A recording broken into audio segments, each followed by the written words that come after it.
Assalamualaikum warahmatullahi wabarakatuh. My name is Aisha Fatima. My topic is हम बिस्मिल्लाह। दुनिया के मुसाफिर मंजिल तेरी खबर है, तय कर रहा है जो तू 2 दिन का ये सफर है।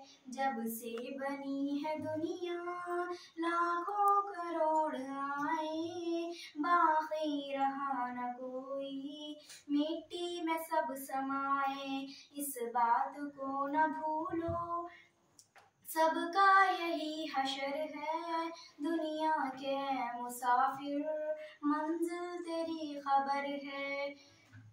ये आलिशान बंगले वहाँ काम के नहीं हैं, मखमल में सोने वाले मिट्टी में सो रहे हैं। 2 गज जमीन का टुकड़ा छोटा सा तेरा घर है, दुनिया के मुसाफिर मंजिल तेरी खबर है। आँखों से तूने अपने कितने जनाजे देखे, हाथों से तूने अपने दफनाए कितने मुर्दे। अंजाम से तू अपने क्यों इतना बेखबर है, दुनिया के मुसाफिर मंजिल तेरी खबर है। जज़ाकल्लाह।